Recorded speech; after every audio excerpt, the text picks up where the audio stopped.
Guys, sebelum kita mulai gua mau ngelurusin satu hal dulu nih. Gua ini NU dan bukan Muhammadiyah. Di hari Minggu kemarin itu, gua ngiranya Muhammadiyah itu hari Minggu. Lalu Seninnya baru NU. Intinya gua kemarin cuma misinformasi, makanya gua ngomong Senin itu hari pertama puasa. Oke ya, clear kan ya? Loh bang, kemarin hari pertama puasa kok nggak upload?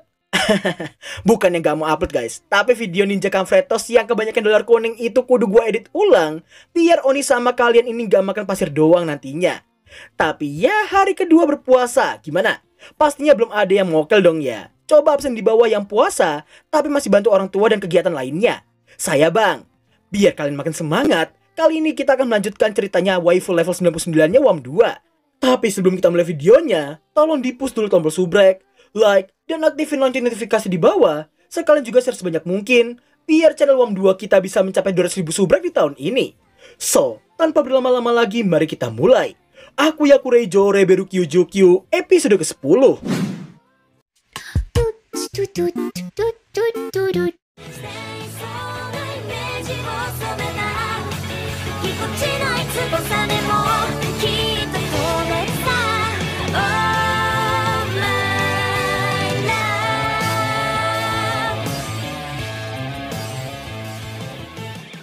Di akhir scene episode sebelumnya kita telah diperlihatkan Alice Beban yang telah menghilang dari akademi. Dan dirinya terlihat sedang berjalan di tengah hutan dengan tatapan yang sangat kosong, bak sedang dikendalikan oleh sesuatu.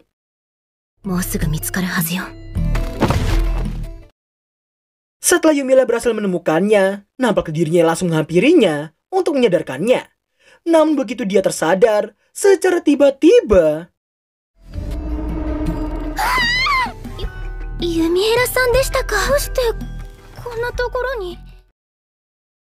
Ya, Alice Beban sepertinya gak ingat apa yang ia lakukan sampai bisa tiba di tengah hutan seperti itu. Namun setelah Yumila menceritakan semua kehebohan yang terjadi dan memberitahukan arah tujuan Alice Beban yang tadi menuju ke arah Dungeon Varias, sontak hal itu membuat Alice Beban berniat untuk menceritakannya pada Yumila. Di mana karena perasaan gak ingin menyandang gelar Sakura 2.0, hal itu membuat tubuhnya bergerak secara otomatis tanpa sepengetahuannya. Dan kejadian seperti itu telah terjadi selama beberapa kali. Pertama kalinya ialah saat Alice Beban yang menandatangani surat rekomendasi akademi, yang mana padahal si Alice Beban ini telah menolaknya. Namun entah bagaimana ada ingatan yang mengharuskannya untuk masuk akademi itu, dan membuatnya tanpa sadar telah menandatanganinya. Kejadian kedua ialah saat kompetisi bela diri di tahun lalu. Berkat saran Yumila di perpustakaan saat itu, hal itu membuat Alice Beban secara tiba-tiba memiliki image sihir yang samar-samar di dalam kepalanya. Dan itulah alasan kenapa si Alice Beban bisa memakai Sunrain di kompetisi tersebut. Kejadian ketiga ialah saat party penghujung tahun, yang mana saat itu ternyata si Alice Beban tanpa sadar telah mengajak Edwin keluar dari pesta dan berduaan dengannya memandangi bintang di langit. Di tengah Alice Beban yang menyesali perbuatan tidak sopannya pada Edwin, di sini Alice Beban juga mengaku pernah memiliki ingatan seperti itu. Tapi seperti bukan dirinya yang melakukannya.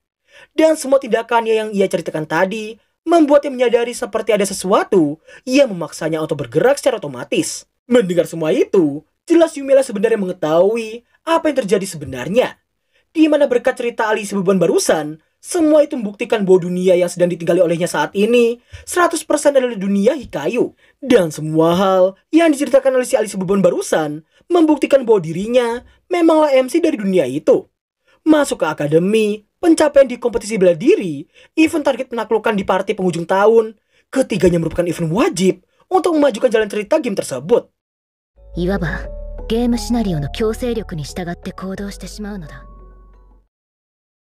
Yumila juga menyadari bahwa sistem dunia Hikayu tidak hanya mengurusi soal event wajibnya saja. Bukti lainnya ialah kondisi Alice Beban yang OTW ke Dungeon Varias untuk grinding level supaya dirinya bisa mengalahkan sang Raja Iblis.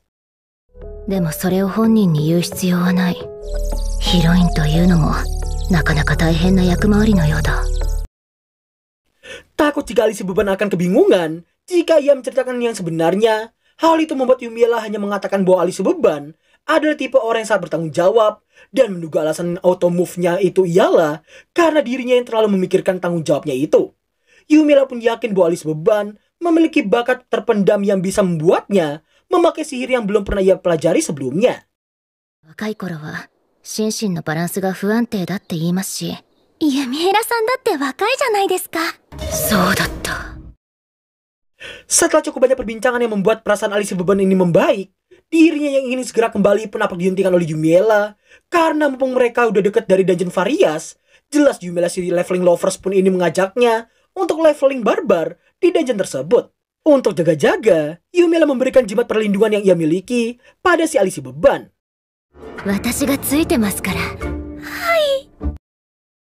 Meski awalnya mereka dilarang masuk oleh para penjaga di sana, namun berkat kecerdikan Yumiella, pada akhirnya mereka berdua bisa masuk tanpa kendala sama sekali.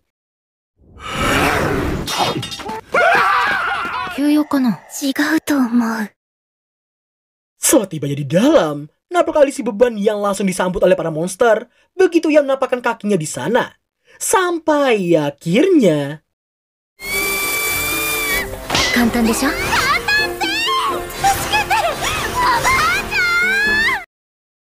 Dengan Yumiella yang tiba-tiba jadi mentornya, Alicia Beban terus mencoba mempertahankan nyawanya yang saat ini terus mendapatkan gempuran dari para monster di lantai itu.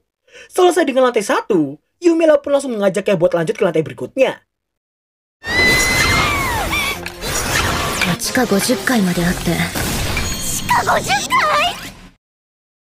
Selesai dengan para goblin dan juga skeleton di sana, nampak Alicia Beban yang harus menghadapi dua monster ayam besar yang membuatnya terkejut karena serangannya gak memberikan damage berarti pada mereka berdua.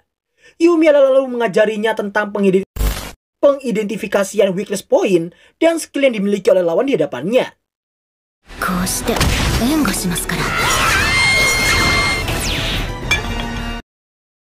Sontak Alicia Beban pun sangat terkejut karena serangannya barusan bukanlah serangannya yang biasa.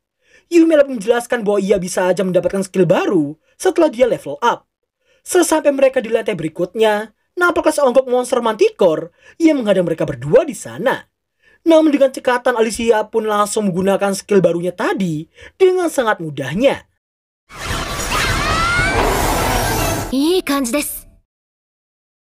Gak cuma berperan menjadi seorang mentor, Yumiella juga merangkap jadi seorang kang looting dari kristal monster yang terjatuh di sana.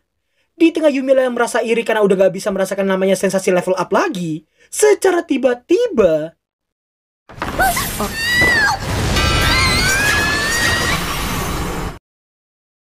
Kuege sekali. Dengan ini Wam 2 menyatakan bahwa Alicia Beban akan melepaskan gelar Sakura 2.0-nya. Setelah Yumiella menghampirinya, nampak Alicia yang terluka yang mungkin disebabkan karena pertarungannya barusan.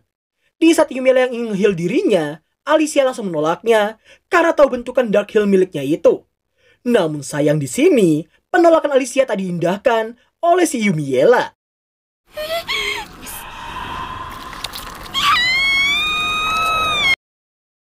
Setibanya mereka di lantai 50, seekor bos dungeon yang bisa berbicara terlihat akan menjadi lawan terakhirnya si Alicia. Namun karena rasa ketidakpercayaan diri yang sangat tinggi, hal itu membuat Alicia tersungkur ke tanah ketika sedang menghindari serangan bos itu.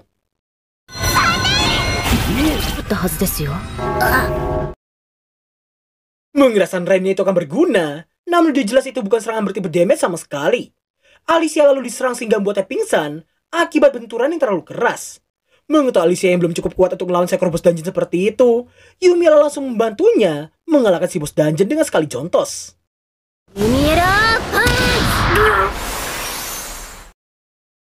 Setelah itu, Yumiella terlihat menyadarkan Alicia yang pingsan dan merasa bersyukur karena jimat perlindungannya yang berfungsi dengan sangat baik. Karena efek jimat itu cuma sekali, maka dari itu sekeluarnya mereka nanti, jimat itu tak akan berguna lagi. Yumiella kemudian memintanya untuk segera membuka peti harta bos dungeon tadi, dan ternyata isinya sangat mengejutkan.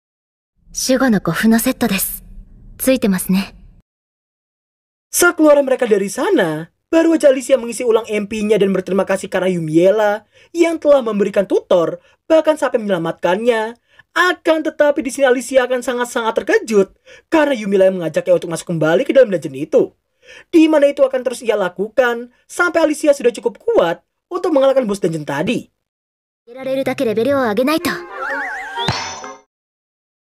Singkat cerita, di tengah Alicia yang masih leveling brutal, Yumiella menyadari beberapa hal tentang Alicia.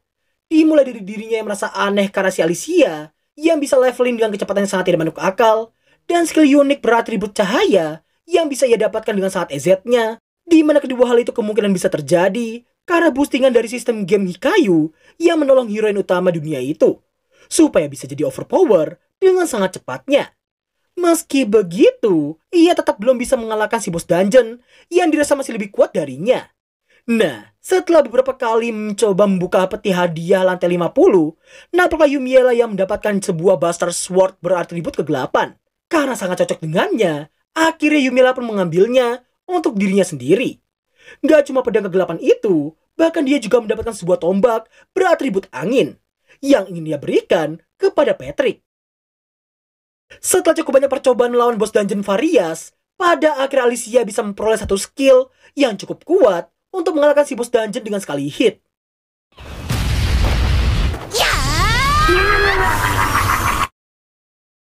Melihat Alicia yang sangat kelelahan, Yumiela yang berniat mengambilkan hadiahnya pun harus dibuat sangat terkejut, karena ternyata bahkan sebuah pedang suci saja menganggapnya sebagai sang Raja Iblis.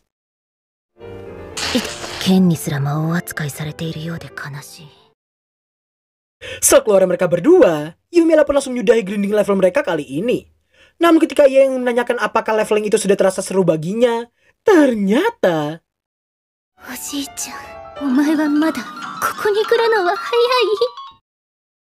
Singkat waktu, setelah Yumiela mengajaknya untuk melihat lokasi Raja Iblis sebelum pulang, sontak hal itu membuat Alicia terkejut dan juga bertanya-tanya, kok bisa Yumiela tahu keberadaan sang Raja Iblis?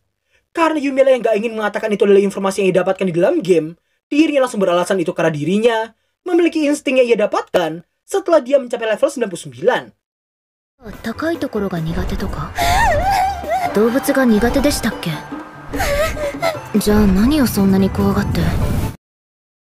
Naga mbak, naga. Ya elah, cuma si Neng ini doang kayaknya nggak takut sama naga deh. Setelah mengalami beberapa cobaan seperti Alicia yang berulang kali jatuh dari punggungnya si Ryu, hujan yang turun secara tiba-tiba, sampai dengan kabut yang tiba-tiba menyelimuti seluruh wilayah di sana, Alicia pun menduga bahwa semua itu memang telah diatur sang Raja Iblis, supaya tidak ada yang mendekati wilayahnya itu.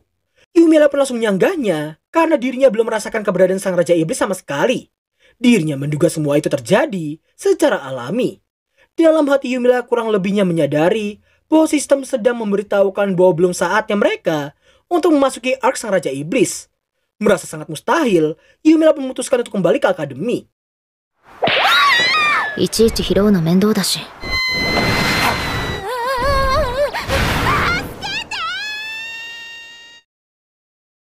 Scene berpindah ke akademi. Nampak para NPC yang berkumpul usai mencari-cari Alicia ke penjuru tempat di sana. Tak lama kemudian, Yumiela datang membawa satu paket mantan beban pada mereka semua.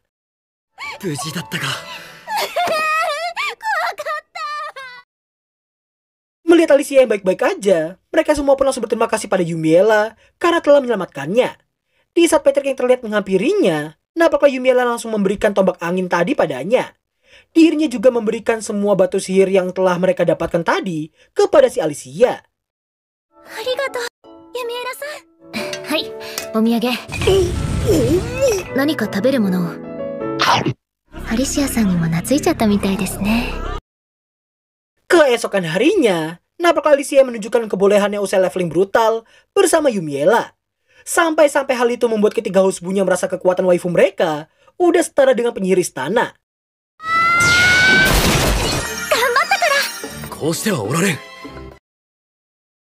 Sementara itu, terlihat Patrick dan juga Yumiela yang sedang memperhatikan mereka dari kejauhan.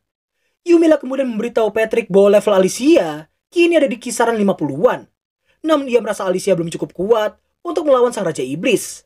Maka dari itu Yumiela berniat membawanya ke dungeon atribut kegelapan yang memiliki tingkatan yang lebih sulit dari dungeon Varias.